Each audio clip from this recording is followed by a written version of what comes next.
Selamat sore Pak Yasraf Hamid, Profesor. Saya dulu mahasiswa Bapak ketika di S2 di TB.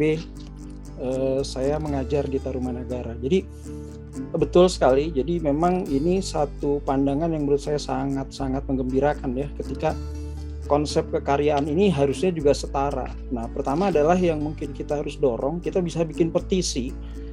Karena saya pikir 23 perguruan tinggi seni itu sudah cukup banyak. Petisi yang untuk mendorong Pak Yasraf itu berada di posisi dikti, Pak.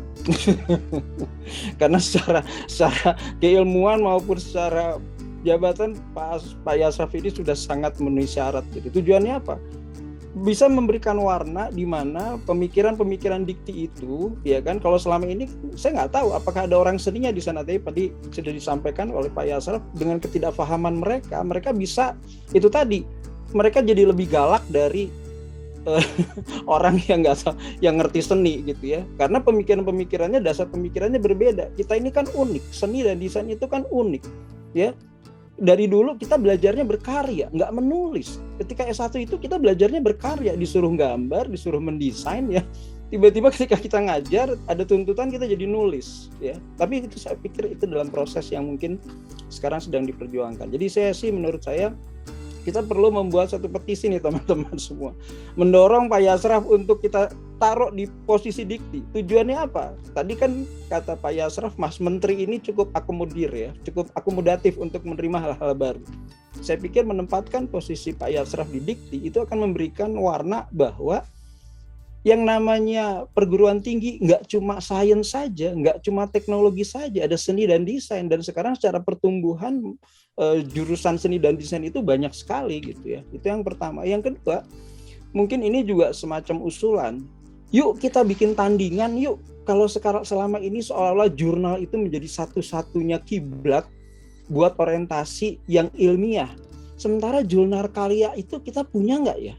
Bayangan saya, yuk kita bikin jurnal karya. Semua yang berkarya masuk di situ. Deskripsinya tadi itu cukup 1 lembar. Ya kan? Mas Irwan bikin karya poster, kita buat itu jadi jurnal. Dan itu kita minta disahkan juga sebagai sebuah pemikiran mereka yang berkarya, itu juga ilmiah. Nggak ada berkarya yang cuma bicara ekspresi. Tadi Mas siapa yang bicara poster, itu kan ada kenapa poster itu saya buat. Untuk apa tujuan dan lain sebagainya. Jadi saya pikir yuk kita bikin jurnal karya. Ya kan? Yang ceritanya lebih banyak karya, bukan banyak tulisan. Isinya gambar-gambar, isinya desain semua. Apapun itu, atau seni, karya apapun gitu ya. Jadi kalau kita berorientasi pada pemikiran bahwa sebuah karya itu juga harus dihargai dan mereka minta wujudnya, ayo kita bikin jurnalnya. Kita akui jurnal itu, kita minta itu diakui oleh dikti atau lembaga yang berwenang ya, supaya kita produktif. Atau kita bikin konsorsium itu, kalau tadi menurut Pak Yasraf itu belum bisa bekerja, ayo kita sekarang bikin gerakan bawah tanah. Artinya apa? Kita bikin pameran-pameran supaya eksistensi teman-teman yang berkarya itu ada, ya kan? Karena terbukti menurut saya dikti cukup fair. Tadi sudah disampaikan oleh Mas siapa tadi, bahwa di poin F di bidang B itu ada karya seni monumental, baik yang dihakikan maupun tidak. Semenjak saya mendapatkan sertifikasi dosen, saya selalu memasukkan unsur penelitian saya adalah karena saya berkarya. Dan alhamdulillah diterima gitu ya. Cuma memang kaget ketika di Untar sendiri, dan itu memang peraturannya karena masih ikut peraturan dikti. Ketika saya mau mengajukan jenjang kenaikan pangkat, tetap saya harus nulis. Nggak boleh diganti sama karya. Saya nggak bisa Pak, ini aturan Pak ya. Nah ini kan yang aturan ini yang perlu kita dobrak dalam pengertian adalah kenapa kok karya desain seolah-olah lebih rendah grade-nya dibanding, jadi seperti ada hierarki, seolah-olah menulis itu lebih tinggi dibanding berkarya. Padahal saya sempat bilang, maaf nih saya menggunakan contoh, ketika saya di kampus tidak banyak, beberapa profesor saya itu setahu saya nggak pernah nulis buku, tapi karyanya jadi tulisan untuk bisa sampai orang bikin disertasi. Artinya apa itu? Artinya adalah sebuah karya itu bisa membuat seorang jadi doktor. Dia berkarya gitu, ya kan? Kita semua nanti bisa lihat ada dosen-dosen kami dulu di seni rupa itu yang rasanya saya kok belum pernah lihat bukunya apa ya gitu ya. Tidak seproduktif Pak Yasraf lah. tapi karyanya itu bisa jadi bahan tulisan orang untuk bisa jadi doktor. Artinya karya seni, karya desain itu punya lingkup pemikiran yang komprehensif seperti tadi. Ketika kok diminta daftar pustakanya udah di kepala gitu. Ada di sini. Berkarya itu kan mengakumulasi pengalaman-pengalaman kita, pengalaman membaca, pengalaman melihat, ya kan, pengalaman merasakan, ya kan, banyak sekali, dan itu diakumulasikan dalam sebuah karya seni atau desain. Jadi situ mungkin itu saja Pak Yasraf. Yuk kita dorong, kita rame-rame bikin petisi Pak Yasraf untuk kita dorong diposisikan menjadi salah satu istilahnya petinggi di Dikti, paling tidak agar ini bisa mewarnai pemikiran-pemikiran orang-orang Dikti khususnya dalam bidang seni dan desain. Yang kedua, yuk kita bikin konsorsium ini, kita wujudkan dalam membuat jurnal, ya. Kalau orang bikin jurnal itu selalu isinya lebih banyak tulisannya. Kalau sekarang jurnal yang betul-betul berkarya, karya-karya. Mungkin itu saja. Terima kasih banyak Pak Irwan. Terima kasih banyak Pak Yasraf. Silahkan Pak Yasraf mau dikomentari atau? Ya, Mas Wahyudi ini semangat sekali ini ya.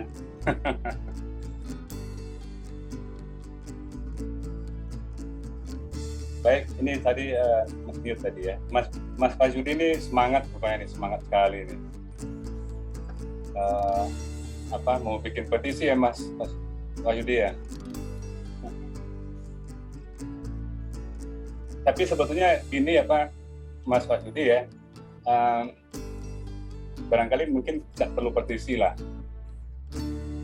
Tidak perlu petisi karena sebetulnya saya sendiri yang saya sendiri sejak dari tahun 2017 itu maksa-maksa masuk ke Dikti itu. Saya tadi nggak ingin gitu ya, karena di sana kan kerja meriksa gitu kan. Tapi saya maksa-maksa di tahun 2017 itu masuk karena kebetulan di sana kosong. Jadi dulu di sana Pak Setiawan Sabana di situ. Nah, saya 2017 itu maksa masuk ya. Maksa masuk itu memang belum banyak yang bisa dikerjakan ya Mas Wahyudi ya, karena kalau sudah di dalam itu kan kita berhadapan dengan rezim ya. Nah, berhadapan dengan rezim itu bukan tidak bisa, tapi bekerjanya itu secara bertahap. Gitu. Jadi saya sudah katakan tadi ya, sejak tahun 2016 kita sudah bertahap ini membuat usulan-usulan perubahan tadi itu. Nah, karena saya di sana tuh ini tim PAK sih saya di Dikti itu, dan memang hanya saya sendiri ya. Ada satu lagi itu Pak Sutarno. Pak Sutarno itu kan udah sepuh ya, jadi udah agak susah diajak ini tuh memikirkan hal-hal yang lebih progresif gitu. Nah, karena saya di sana itulah maka memungkinkan untuk mengubah banyak hal di situ, tapi secara perlahan ya Mas Wahyudi ya.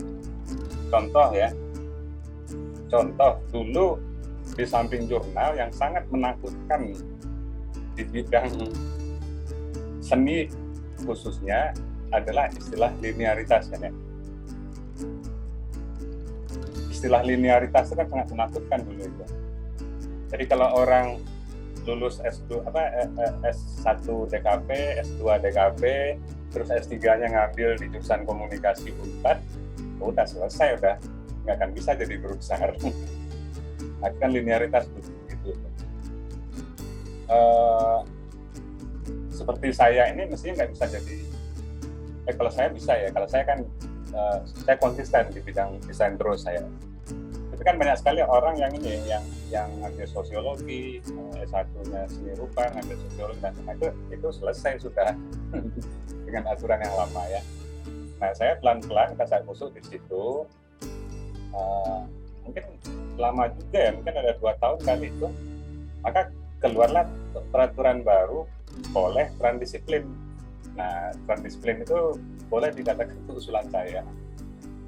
Jadi transdisiplin itu jangan takut sekarang ini pindah-pindah kemana ya, ambil S2 di mana gitu ya, ambil S3-nya di mana, nanti tertampung oleh transdisiplin itu, lintas disiplin. Nah, kemudian beberapa hal juga ya, sekali lagi saya juga bertahap ya. Bayangin nanti tuh, sebuah karya seni itu dan karya teknologi bisa diberi nilai 60 kalau itu sudah diindustrikan. Saya di sana bilang ya, coba Bapak bilang ke pelukis, bisa nggak lukisannya diindustrikan? Kalau lukisan diindustrikan ya bukan lukisan lagi itu namanya adalah kriya ya. Kerajinan itu. Nah, bagaimana mungkin seni rupa itu diindustrikan, seni lukis itu diindustrikan? Nggak mungkin, saya bilang. Kalau seni pertunjukan masih bisa ya, seni film masih bisa, tapi seni lukis, fotografi gitu ya, fotografi seni, ada nggak industri fotografi seni? Nggak ada itu kan, nggak bisa itu. Kalau industri fotografi ada gitu ya, tapi kalau industri fotografi seni nggak mungkin, saya bilang. Jadi Bapak itu harus robah ke aturan itu. Jangan bilang kita ini seni itu dipakai istilah harus diindustrikan. Nah, akhirnya kan untuk bidang kita kan tidak harus diindustrikan ya. Jadi saya sangat pelan-pelan sekali Mas Wahyudi di sana itu. Nah, kalau yang besar ini kan yang ini sekarang ini ya, yang sekarang ini panjang sekali. Saya sudah jelaskan tadi itu. Jadi kalau ingin saya beritahu gitu ya, di sana itu sampai sekarang kan ada Pak Joko Santoso. Pak Joko Santoso itu yang dulu bikin linearitas itu, sehingga kalau teman-teman, beberapa teman saya di perguruan tinggi lain bidang seni itu mengatakan itu bapak linearitas Indonesia tuh dari IPB. Nah, Pak Joko tuh melihat seni itu sama dengan ini, sama dengan dia melihat ini ya, melihat biologi gitu ya. Jadi memperlakukan seni itu kayak memperlakukan orang biologi. Anda harus meriset, akhirnya sama juga Anda harus jurnal gitu ya. Nah, saya pelan-pelan itu ngobrol secara pribadi, secara personal. Sekarang Pak Joko itu sudah nggak begitu. Sekarang Pak Joko itu yang memperjuangkan kita untuk kesetaraan itu. Jadi nanti yang tadi saya bilang ya, bahwa nanti usulan kenaikan jabatan ke depan itu 3 jalur tadi, akademik, vokasi, dan profesi, yang terakhir itu. Nah, bidang kekaryaan kan profesi ya. Nah, itu yang merumuskan itu Pak Joko itu. Jadi dengan banyak ngobrol dengan saya itu sudah berubah banyak ya Pak Jokonya. Yang menguntungkan kita sekarang ini adalah Pak Dirjen kita, Pak Nizam itu orang yang dari dulu itu sudah sejalan dengan Pak Menteri yang sekarang. Sebelum Pak Menteri sekarang jadi Menteri, ya Pak Nizam itu sudah berpikiran begitu ya, beliau itu. Nah, cuman sekali lagi ya, jangankan saya nih Mas Wahyudi ya mau mengubah total aturan ya, Pak Nizamnya nggak bisa. Karena apa? Aturan itu kan aturan antar kementerian, nggak bisa saling mendahului sesama biskota, nggak bisa gitu ya. Jadi harus ketemu biskotanya itu. Nah, pertemuan antar biskota ini yang lama ini ya. Jadi mudah-mudahan ke depan saya sih optimis. Ada beberapa teman kita yang sudah masuk ke sana ya melalui jalur karya. Tetapi saya minta tahan dulu ya, supaya nanti nunggu ini untuk peraturan itu disahkan. Kalau sudah disahkan ya menggunakan kita gitu ya. Nah, untuk konsorsium itu tadi itu ya, saya sangat berharap, saya tuh dulu dengan Mas Don ya, Sardono itu hanya merintis saja gitu ya. Saya berharap ada yang lebih muda dari saya, yang lebih semangat lah, yang bisa memegang itu, karena saya kan terpecah juga konsentrasi saya karena saya juga di sana gitu ya. Jadi kalau ada yang nanti teman-teman di sini yang ini, mungkin nanti satu ketika nanti kita ketemu lah KSDI itu kita adakan pertemuan. Tadinya rencananya akan ada pertemuan di Surabaya 2 tahun yang lalu, tapi keburu pandemi ya. Nah, setelah pandemi itu kita agak susah untuk ketemu langsung ya. Mudah-mudahan nanti ke depan kita akan tetap adakan pertemuan. Nanti saya undang teman-teman yang ada sekarang ini nanti ikut pertemuan itu nanti ya. Supaya kita bisa merumuskan yang tadi itu secara lebih jelas gitu. Jadi misalnya begini ya, kalau nanti misalnya usulan misalnya karya itu berupa seni lukis gitu, seperti Pak Tisna itu. Nah, bagaimana cara menilainya ya?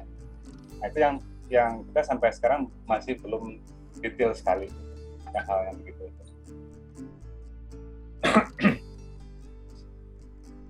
Jadi itu saya rasa yang bisa saya sampaikan terkait dengan